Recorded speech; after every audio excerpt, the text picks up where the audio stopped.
First இப்போ தாவேக்கா அவங்களோட எந்த கூட்டணியுமே இல்லாத டைம்ல நீங்க தான் தமிழ் முஸ்லீம் லீக் கட்சி ஒரு கூட்டணியா அவரோட கலந்துட்டு இருக்கீங்க.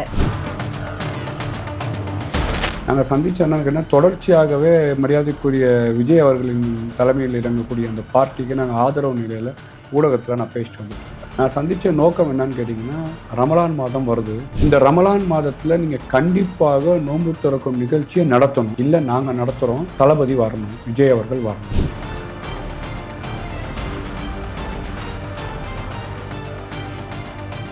நீங்கள் கொஞ்ச நாள் முன்னாடி நான் உங்களை இன்டர்வியூ எடுக்கும்போது கூட துப்பாக்கி படம், பீஸ்ட் படம், இந்த படம் தாக்கத்தினால முஸ்லீம்ஸ்னாலே தீவிரவாதி அப்படின்ற மாதிரி அவர் காமிக்கிறாரு ஒவ்வொரு படத்தையும். அதனால நான் விஜய் அவர்கள் மேலே கேஸ் கொடுக்க போகிறோம்னு சொல்லிட்டு நம்மளே ஒரு இன்டர்வியூவில் உட்காந்து பேசியிருக்கோம். இப்போ என்ன இந்த மாதிரியான ஒரு டிரான்ஸ்ஃபர்? நான் கூடுதலாக கமலஹாசன் படத்துக்கும் சேர்த்து சொன்னேன். அதில் வந்தக்கூடிய ட்ரெய்லர் இந்த மாதிரி எங்களுக்கு பார்த்தீங்கன்னா இஸ்லாமிய மக்கள் மனதை புண்படுத்தும் போகிற காட்சிகள் இருக்கிற மாதிரி தெரியுது. படம் இப்போ ரிலீஸ் ஆகல.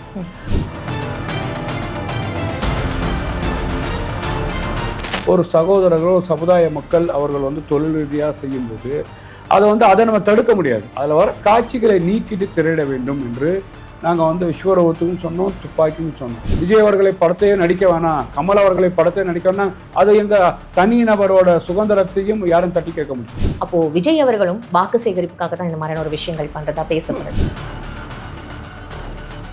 விஜய் அவர்கள் சொன்னது பார்த்தீங்கன்னா, செஞ்சது பார்த்தீங்கன்னா உணர்வு இஸ்லாமிய நோம்பு.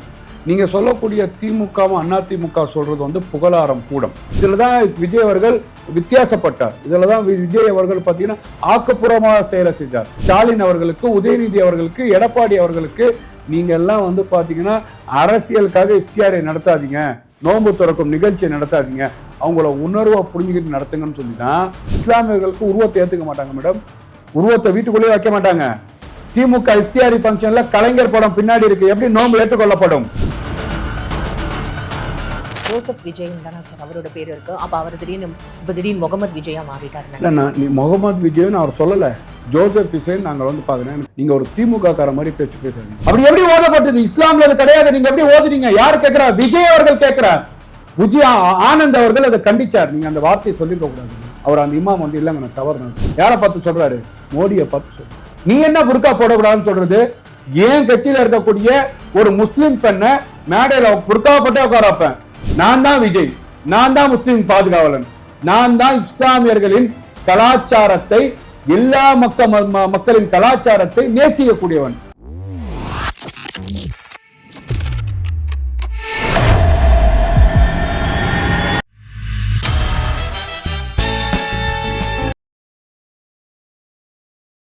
பிபிடி சினிமா நேயர்கள் அனைவருக்கும் வணக்கம். இன்னைக்கு நம்மளோட தமிழ்நாடு முஸ்லீம் லீக் நிறுவன தலைவர் முஸ்தபா அவர்கள் தான் இருக்காரு. நிகழ்ச்சிக்கு போகலாம்.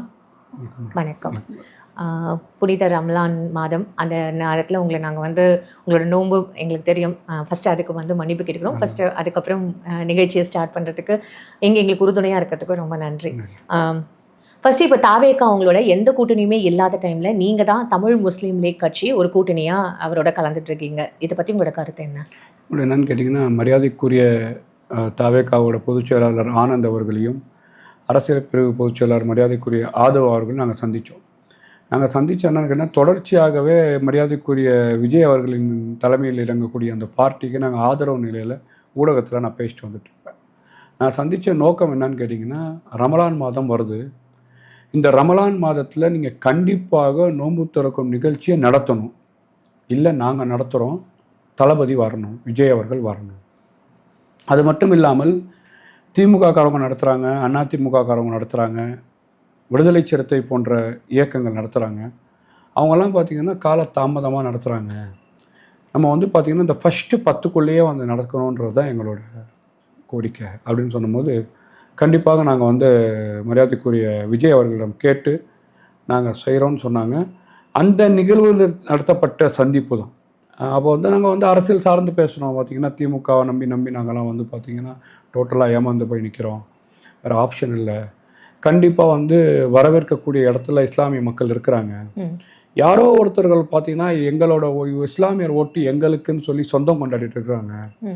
அந்த ஓட்டை கண்டிப்பாக தலைவர் விஜய் அவர்களால் பிரித்தெடுத்து உடைத்து கொண்டு வர முடியும் ஏன்னு கேட்டிங்கன்னா அவ்வளோ வந்து தமிழ் இஸ்லாமிய மக்கள் ஒரு சகிப்பு வெக்ஸில் இருக்கிறாங்கன்றதை நம்ம பதிவு செஞ்சோம். அன்றைக்கி வந்து பார்த்திங்கன்னா ரமலான் மாதம் 7ஆம் தேதி மிக சிறப்பாக எழுச்சியாக உலகத்தில் இருக்கக்கூடிய அத்துணை இஸ்லாமிய மக்களும் ரசிக்கக்கூடிய ஏற்றுக்கொள்ளக்கூடிய மனப்பக்குவத்தோடு அந்த எப்படி பள்ளியாசல்லையும் இஸ்லாமியர் இல்லங்களிலும் நடக்குமோ அந்த மாதிரி இஃப்தியாரை ஒரு சமூக நல்லெண்ணத்தோடு மரியாதைக்குரிய விஜய் அவர்கள் நடத்தியிருக்கிறார். நாங்கள் வரவேன். நீங்கள் கொஞ்ச நாள் முன்னாடி நான் உங்களை வந்து இன்டர்வியூ எடுக்கும்போது கூட துப்பாக்கி படம், பீஸ்ட் படம், இந்த படம் தாக்கத்தினால முஸ்லீம்ஸ்னாலே வந்து தீவிரவாதி அப்படின்ற மாதிரி அவர் காமிக்கிறாரு ஒவ்வொரு படத்தையும். அதனால நான் விஜய் அவர்கள் மேலே கேஸ் கொடுக்க போகிறோம்னு சொல்லிட்டு நம்மளே ஒரு இன்டர்வியூவில் உட்காந்து பேசியிருக்கோம். இப்போ என்ன இந்த மாதிரியான ஒரு டிரான்ஸ்ஃபார்மேஷன்? நான் வந்து கூடுதலாக வந்து கமலஹாசன் படத்துக்கும் சேர்த்து சொன்னேன். எனக்கு விஸ்வரூபம் போன்ற படங்கள் தமிழக அரசியல் களத்தில் அவர்கள்லாம் இருந்து பார்க்கும்போது அன்றைக்கி வந்து ஜெயலலிதா அம்மாவும் கருணாநிதியும் தமிழக அரசியல் களத்தில் இருந்தாங்க. அப்போ வந்து பார்த்தீங்கன்னா அன்றைக்கி வந்து பார்த்திங்கன்னா நீங்கள் சொல்லக்கூடிய துப்பாக்கி, பீஸ்ட் போன்ற படங்கள் வந்து ரமலான் மாதத்தில் வர இருக்கின்றது. அதில் வந்தக்கூடிய ட்ரெய்லர் வந்து இந்த மாதிரி எங்களுக்கு வந்து பார்த்திங்கன்னா இஸ்லாமிய மக்கள் மனதை புண்படுத்தும் போகிற காட்சிகள் இருக்கிற மாதிரி தெரியுது. படம் இப்போ ரிலீஸ் ஆகலை.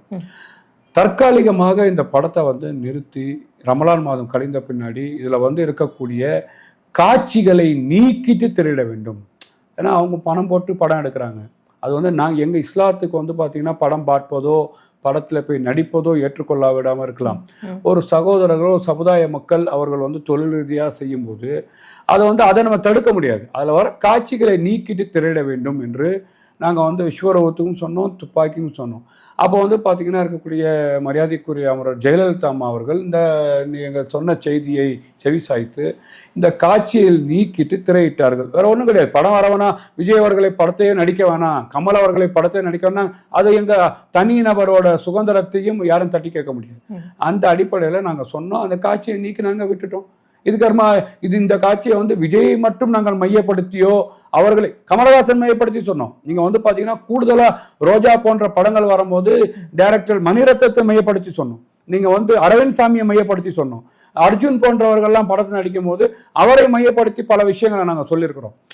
இது வந்து பார்த்தீங்கன்னா நீங்கள் அந்த மாதிரி தான் பார்க்கணுமே தவிர அன்றைக்கி வந்து நீங்கள் வந்து விஜய் அவர்களை தவறாக சொல்லிட்டீங்களே. ஏங்க நாங்கள் விஜய் அவர்களை தவறாக சொல்லலை. அதில் சித்தரிக்கக்கூடிய காட்சி வந்து இங்கே வந்து பிரச்சனையை உண்டாக்கிடக்கூடாது. நீங்கள் முழுமையாக சென்சாரில் வந்து அதை பார்த்து அந்த காட்சியை நீக்கிட்டு திரையிடுங்க. நீங்கள் படத்தை நடத்துங்க. அந்த ரசிகர்கள் அதுக்காக காத்து கொண்டு இருக்கிறவர்கள் அந்த படத்தை பார்க்க போகிறாங்க. ஓகே, இப்போ விஜய் அவர்கள் இந்த நோன்பை திறக்கும் போது அவருக்கு பெரிய ஆதரவு எதுவுமே இல்லையே. நிறைய பேர் வந்து விமர்சனம் தான் தொடர்ந்து வச்சிருக்காங்க. இப்போ நீங்களே இத்தனை வருஷமா இங்க திமுகவும் அதிமுக ஆட்சியும் தான் தொடர்ந்து இங்க இருக்கு. பிஜேபி உள்ள வந்துடக்கூடாதுன்றதுக்காக தான் சிறுபான்மையினர் கட்சி அவங்களுக்கு ஓட்டுகள் அவங்களுக்கு போகக்கூடாதுன்றதுக்காக அவங்களும் தொடர்ந்து இந்த மாதிரியான நோன்புகள் இருந்துட்டு வராங்க. அப்போ விஜய் அவர்களும் வாக்கு சேகரிப்புக்காக தான் இந்த மாதிரியான ஒரு விஷயங்கள் பண்றதா பேசப்படுது. இல்லை மேடம், நீங்க வந்து கேட்டீங்கன்னா விஜய் அவர்கள் சொன்னது வந்து பார்த்தீங்கன்னா செஞ்சது வந்து பார்த்தீங்கன்னா உணர்வு இஸ்லாமிய நோன்பு. நீங்கள் சொல்லக்கூடிய திமுகவும் அதிமுக சொல்கிறது வந்து புகழாரம் கூடம். நான் கேட்டீங்கன்னா நோன்பு திறக்கிறன்னு வைக்கிறாங்க. இதில் வந்து அதான் மாட்டு. இதில் தான் விஜய் அவர்கள் வித்தியாசப்பட்டார். இதில் தான் விஜய் அவர்கள் பார்த்தீங்கன்னா ஆக்கப்பூர்வமாக செயலை செஞ்சார். இதில் தான் விஜய் அவர்கள் பார்த்தீங்கன்னா உண்மையான செய்தியை மக்களுக்கு வந்து கற்றுக் கொடுத்தார். இதில் தான் விஜய் அவர்கள் இருக்கக்கூடிய அரசியல்வாதிகள் ஸ்டாலின் அவர்களுக்கு, உதயநிதி அவர்களுக்கு, எடப்பாடி அவர்களுக்கு நீங்கள் எல்லாம் வந்து பார்த்தீங்கன்னா அரசியலுக்காக இஃப்தியாரை நடத்தாதீங்க, நோன்பு திறக்கும் நிகழ்ச்சியை நடத்தாதீங்க, அவங்கள உணர்வை புரிஞ்சுக்கிட்டு நடத்துங்கன்னு சொல்லி தான் ஒரு இன்விடேஷனில் ஒரு புகைப்படம் கூட இல்லாமல். நீங்கள் திமுக இன்விடேஷன்லாம் பார்த்தீங்கன்னா ஸ்டாலின் படம் இருக்கும், உதயநிதி படம் இருக்கும், கலைஞர் படம் இருக்கும். இப்போ இன்னும் வந்து அடுத்த வருஷம் இன்பநிதி படமும் போடுறதுக்கு வாய்ப்பு இருக்குது. இந்த மாதிரி ஒரு நிகழ்ச்சியை நடத்துகிறாங்க. ஆனால் வந்து பார்த்தீங்கன்னா ஒரு கொடி இல்லாமல், ஒரு பேனர் இல்லாமல், ஒரு ஓர்டிங்ஸ் இல்லாமல், ஒரு விசிட்டிங் கார்டு இல்லாமல், விஜய் என்ற ஒரு தலைவன் புகைப்படம் ஒன்று கூட இல்லாமல் இஸ்லாமியர்களுக்கு உருவத்தை ஏற்றுக்க மாட்டாங்க மேடம். உருவத்தை வீட்டுக்குள்ளேயே வைக்க மாட்டாங்க. திமுக இஃப்தியாரி ஃபங்க்ஷன்ல கலைஞர் படம் பின்னாடி இருக்கு. எப்படி நோன்பு ஏற்றுக்கொள்ளப்படும்? இத்தனை வருஷமா நீங்க ஏத்துட்டாங்க. அதான் சொல்றேன். எங்களோட உணர்வு வந்து பாத்தீங்கன்னா ஓட்டு பிச்சைக்காக வந்து சகிப்புத்தன்மையா நாங்க வாழ்ந்துட்டு இருந்தோம் அந்த நாட்டுல. வேற வழி என்ன ஆகுறது? 50 வருஷமா ஏமா எடப்பாடி பழனிசாமி பிஜேபியோட இருக்கிறாரு. இன்னைக்கு வந்து ஸ்டாலின் வந்து பாத்தீங்கன்னா நாட்டோட முதலமைச்சர் பிஜேபி எதிர்க்கிறோம்னு சொல்லி நடிச்சிட்டு இருக்கிறாரு. ஆனா வந்து இந்த மாதிரி இஸ்லாத்துக்கு முரணான வேலைகள் செய்யறாங்க.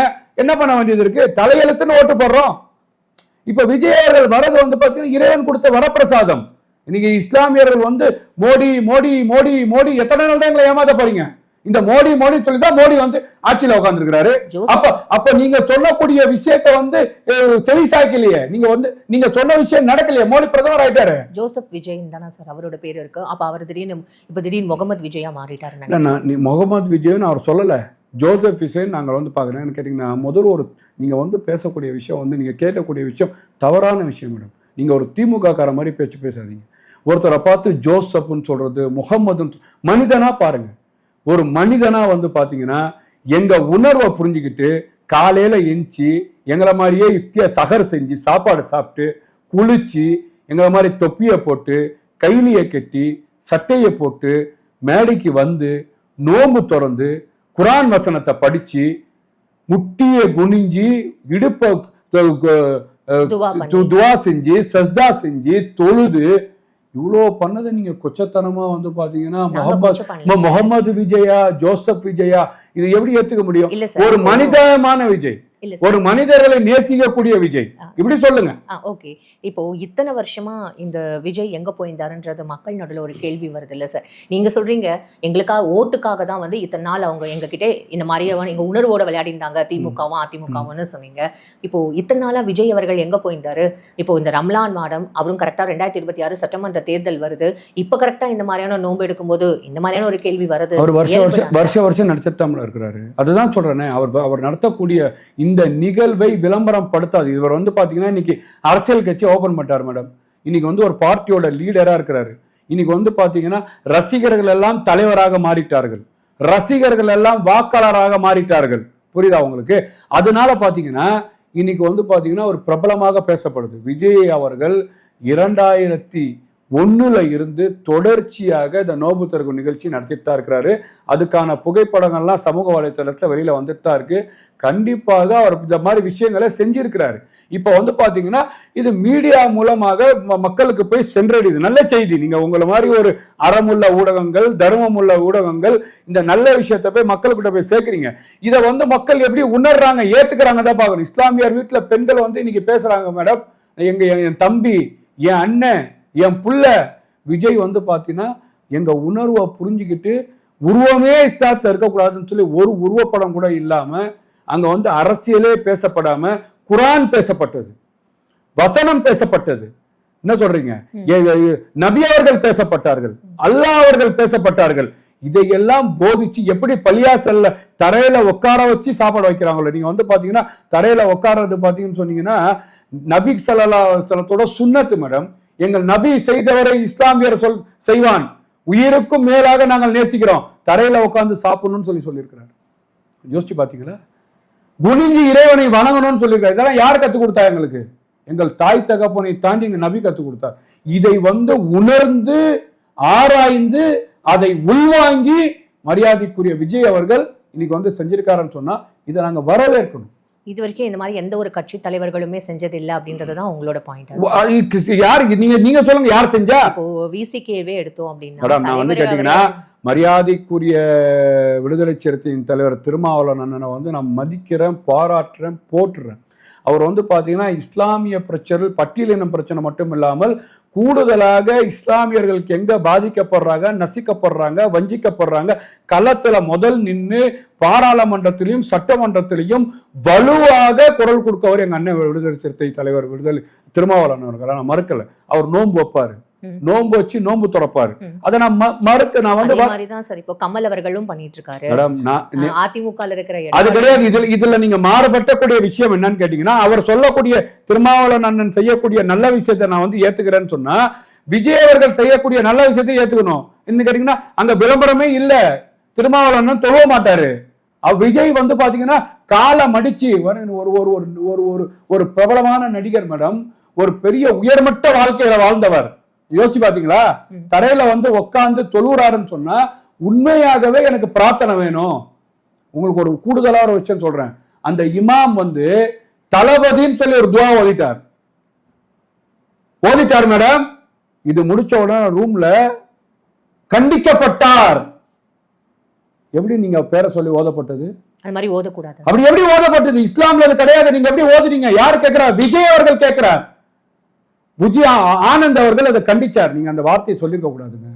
அவர் அந்த இமாம் வந்து இல்லைங்க நான் தவறு, நான் வந்து உச்சபட்ச வார்த்தையில வந்து அந்த இடத்துல வந்து நிகழ்ச்சியில வந்து நான் பயன்படுத்திட்டேன் அப்படின்னு சொல்றார். இதெல்லாம் நீங்க பார்க்கும்போது என் பேரை சொல்லாதீங்க, என்னோட வார்த்தையை கூட உச்சரிக்காதீங்க, என் கட்சி பேரை பயன்படுத்தாதீங்க, என் ரசிக மன்றத்தை பயன்படுத்தாதீங்க, விஜய் வாழ்கன்னு சொல்லாதீங்க. அந்த இடத்துல அல்லாஹ் அல்லாஹ் அல்லாஹ், ரசூல் ரசூல் ரசூல், முஸ்லீம் முஸ்லீம் முஸ்லீம், உண்மையான நோன்பை பிடித்து எனக்கு பிரார்த்தனை பண்ணுங்க. இந்த நாடும் இந்த நாட்டு மக்களும் சமத்துவமும் அமைதியையும் நிலைநாட்ட வேண்டும்னு பிரார்த்தனைன்னு சொல்றான். பாத்தீங்களா, இவன் தான் தலைவர். இப்போ அவரோட கிட்ட வந்து பேசுறதுக்கோ இல்ல அவரோட கூட நீங்க இணக்கமா பழகிறதுக்கோ ஒரு சூழல் ஏற்படுதா சார்? ஏன்னா அவரை சுத்தி எப்போதுமே வந்து பாடி கார்ட்ஸ் உங்களை கிட்ட நெருங்க விடாதபடி ஏதோ தடுத்துட்டே இருக்கிற மாதிரி வந்து ஒரு பார்வை இங்க. இல்ல நீங்க என்னன்னு கேட்டீங்கன்னா, அவர் வந்து ஒரு பிரபலம். நீங்க திட்ட நெருங்கமுள்ள பாடி கட்டிக்கோ, அவங்க கூட இருக்கிற பவுன்சர், அந்த ஒரு அந்த பவுன்சர்களுக்கு வந்து நம்ம யாரு என்ன அந்த விஷயம் அவங்களுக்கு செய்யவும் இல்லை. அவங்களும் அந்த கூட இருக்கக்கூடிய மரியாதைக்குரிய அண்ணன் ஆதவாக இருந்தாலும் சரி, மரியாதைக்குரிய ஆனந்தர் அவர்களாக இருந்தாலும் சரி, அந்த நிர்வாகத்தில் இருக்கக்கூடியவர்கள் சார்ந்தவராக இருந்தாலும் சரி, அவங்க யாரும் அதை பண்ணல. பவுன்சர் வந்து பார்த்தீங்கன்னா அவங்களுக்கு யாருமே தெரியாது மேடம். இன்னைக்கு வந்து பார்த்தீங்கன்னா பல லட்சம் பேர் வராங்க. அந்த அடிப்படையில் அந்த செக்யூருக்காக அவங்க கொடுத்த வேலையை அவங்க பார்க்குறாங்க. பவுன்சருக்கு என்ன வேலை? அவங்கள வந்து டிஸ்டர்ப் பண்ணக்கூடாது, அவங்கள போய் இடிக்கக்கூடாது, அவருக்கு இடையூறு பண்ணக்கூடாது, அவர் வந்து மக்களை பார்க்கணும், மக்களுக்கு போய் அவர் கொண்டு போகக்கூடிய ஒரு அர்த்தமான செய்தி, ஒரு ஆக்கப்பூர்வமான செய்தியை கொண்டு போய் சேர்க்கணும். அவங்க பவுன்சர் கொடுத்த வேலையை பவுன்சர் பார்க்குறாங்க. பவுன்சருக்கு பவுன்சர் நம்மளை தடுக்கிறாங்க, நீ ஏன் பார்த்து தடுக்கிறாங்க, அவங்களை கேட்க முடியாதுல்ல, அவங்க வேலையை அவங்க பார்க்குறாங்க. அதை தான் சொல்கிறேன். நீங்கள் வந்து பார்த்தீங்கன்னா எங்களுக்கு தேவை வந்து பார்த்தீங்கன்னா இஸ்லாமிய மக்களை வந்து கவர்ந்து இன்னைக்கு வந்து பார்த்தீங்கன்னா அவர் தொழுதார்ல, இஸ்லாமிய மக்களை நான் கேட்கிறேன் மேடம், இன்னைக்கு வந்து ரயில்வே ஸ்டேஷன்ல தொழுதா ஒதுக்கிறாங்க, பஸ் ஸ்டாண்ட்ல தொழுதா ஒதுக்கிறாங்க, இந்தியால பொது இடத்துல தொழுதா இங்க தொழக்கூடாதுன்னு சொல்லி இழுக்கிறாங்க. ரோட்ல நான் கேட்கிறேன், ட்ரெயின்ல வந்து நாங்க டிக்கெட் வாங்கி தொழுகிறோம். நீங்க வட மாநிலத்தை தான் பார்த்தா அந்த நிகழ்வு நடந்துட்டு இருக்கு. எங்க பெண்கள் புர்கா போட்டு போனா புர்கா உருகுறாங்க கர்நாடகால. விஜய் அவர்கள் பாத்தீங்கன்னா நீ என்ன தொழுவக்கூடாதுன்னு சொல்றது, நானே தொழுவேண்டா. யாரை பார்த்து சொல்றாரு? மோடியை பார்த்து சொல்றாரு. நீ என்ன புர்கா போடக்கூடாதுன்னு சொல்றது? ஏன் கட்சியில இருக்கக்கூடிய ஒரு முஸ்லிம் பெண்ணை மேடையில புர்கா போட்டே உட்கார வைப்பேன். நான் தான் விஜய், நான் தான் முஸ்லிம் பாதுகாவலன், நான் தான் இஸ்லாமியர்களின் கலாச்சாரத்தை, எல்லா மக்களின் கலாச்சாரத்தை நேசிக்கக்கூடியவன். இவர் தான் தலைவர். சார், இப்போ உங்களுக்கு இந்த மாதிரியான ஆட்சிகள் வந்து இந்த மாதிரியான ஒரு பிரபலத்தோடையோ இந்த மாதிரி ஒரு மீடியா முன்னாடியோ வரமாட்டாங்க. ஆனால் முதலா இந்த மாதிரியான ஒரு பிரபலத்தோட இருந்து இந்த மாதிரி ஒரு மீடியாவில் வந்து அது ஃபோக்கஸ் பார்க்கும்போது அது ஒரு இஷ்யூவாக பார்க்கல. ஏன் மேடம் நான் கேட்குறேன், என்ன ஜெயலலிதா அம்மாவும் கலைஞர் அவரும் உட்காரும் போது நம்ம தலைமை காட்சி மேடையில் உட்காந்து பார்க்க நினைச்சோம். அதே மாதிரி தான் ஹாஜி வந்திருக்கிறாரு. ஜெயலலிதா அம்மா நோம்பு திறக்கும் போதும் தலைமை காட்சி உட்காடுறாரு, கலைஞர் நோம்பு திறக்கும் உட்காடுறாரு, ஸ்டாலின் நோம்பு திறக்கும் உட்காடுறாங்க, அண்ணன் விடுதலை சிறுத்தை அண்ணன் மரியாதைக்குரிய திருமாவளவன் நோம்பு திறக்கும் போது உட்காடுறாங்க, காஜி அவர்கள் வராங்க, உட்காரதானே சார். இது நான் கேட்கிறேன், நோம்பு திறப்பதுனாலும் நோம்பு வற்பதுனாலும் என்ன தவறு இருக்கு? அவங்க ஏத்துக்கிட்டாங்க, நான் நோம்பு வைக்கிறேன், மக்களோட மக்களா இருக்கிறேன், எங்க உணர்வை புரிஞ்சுக்கிட்டாரு, நான் வந்து பாத்தீங்கன்னா எல்லாத்தையும் நேசிக்கக்கூடியவன்னு சொல்லி மனுஷன் முடிவு பண்ணிட்டா அவர் செய்யறாரு. இது ஏன் நீங்க விமர்சனமா பேசுறீங்க? இது விமர்சனம் உள்ள திமுகவுக்கு பயமா? திமுக மட்டும் தான் நோன்பு வைக்கணுமா? ஸ்டாலின் அவர்கள் மட்டும்தான் நோன்பு வைக்கணுமா? ஸ்டாலின் அவர்கள் மட்டும் தான் முஸ்லிம்களை குத்தியை கொடுத்துட்டு போயிட்டாங்களா? இல்லையே. இப்போ நீங்க கேட்குற கேள்வி உங்களுக்கே திருப்பியும் நான் கேட்குறேன். இங்க நீங்க எங்களுக்கு ஓட்டு போடலன்னா பிஜேபி உள்ள வந்துடும் அப்படின்னு சொல்லிட்டு சிறுபான்மையினரோட ஓட்டை வாங்கியிருக்கிறது டிஎம்கே தானே, ஏடிஎம்கே தானே. அப்போ உங்களுக்கு இந்த கேள்விலாம் திமுக நான் கேட்கிறேன் மேடம், நான் கேட்கிறேன், சிறுபான்மை ஓட்டை வாங்கிட்டு தான் அதுக்கு முன்னாடி நான் இஃப்தியாரை நடத்தும் போது ரம்ஜான் வாழ்த்து சொல்வேன், ரம்ஜான் வாழ்த்து சொல்வேன், யார் சொல்ல, நான் கேட்கிறேன், ரம்ஜான் வாழ்த்து யார் சொல்ல வேணாம்னு சொன்னா? யாராச்சும் சொன்னாங்களா? என் தம்பி முனுசாமி சொன்னாரா? என் தம்பி அந்தோனி சொன்னாரா ரம்ஜான் வாழ்த்து சொல்ல வேணான்னு சொல்லி?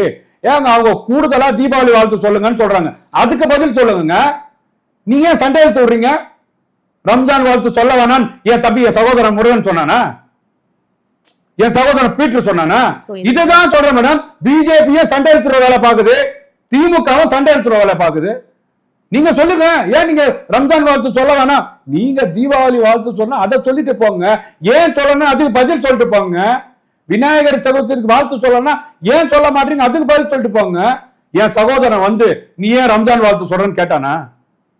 இதுல என்ன நினைக்குது? பிஜேபி என்ன பிரித்தாலும் சூழ்ச்சி வேலை செய்தோ அதே வேலை திமுக செய்து இந்த முகத்திரையை விரித்து காட்பதற்கு தான் மரியாதைக்குரிய தலைவர் விஜய் அவர்கள் வந்திருக்கிறாரு. நாங்க தலையெழுத்து தான் நம்ம ஓட்டு போடுறோம், வேற வழி இல்லை எங்களுக்கு. எடப்பாடி தமிழ்நாட்டு அரசியல் களத்துல எடப்பாடி இருக்கிறாரு, ஸ்டாலின் இருக்காரு, எடப்பாடி பிஜேபியோட இருக்கிறாரு, இவர் பிஜேபியை எதிர்க்கிறேன்னு நடிச்சிட்டு இருக்கிறாரு. நான் கேட்கிறேன், நீங்க சமூக நீதி பேசுறவர்கள் தானே, பெரியாரை தாங்கி பிடிக்கிறவர் தானே, அம்பேத்கரை தாங்கி பிடிக்கிறவர் தானே. உங்க தகப்பனார் பாத்தீங்கன்னா இந்த தமிழ்நாட்டுக்கு 5 முறை முதலமைச்சரா இருந்தாரா இல்லையா, பல நல்ல செயல்களை செஞ்சாரா இல்லையா, அவருக்கு நாணய வெட்டு வெளியிட்டீங்களா இல்லையா. நீங்க என்ன பண்ணிருக்கணும், சமூக நீதி பேசினவங்க ஒரு இந்து குருமாரையும் ஒரு கிறிஸ்தவ குருமாரையும் ஒரு இஸ்லாமிய குருமாரையும் வச்சு நீங்க எங்க தகப்பனார் எல்லா சமுதாயத்துக்கும் நல்லது பண்ணிருக்காருன்னு வெளியிட்டு இருக்கணும். ஏன் RSS காரரை கூப்பிட்டு வரீங்க, ஏன் பாஜகவை கூப்பிட்டு வரீங்க, ஏன் ஒன்றிய அரசுன்னு சொல்லிட்டு எதிர்க்கிற மாதிரி கருப்பு கொடை விட்டு ஏன் ரத்தனங்கம்பம் வச்சு கூப்பிட்டு வரீங்க, யாரை ஏமாத்துறீங்க? இதுக்கெல்லாம் பதில் கேட்கறதுக்காக விஜய் வந்திருக்கிறார். உங்களோட பொன்னான நேரத்துக்கு ரொம்ப நன்றி சார்.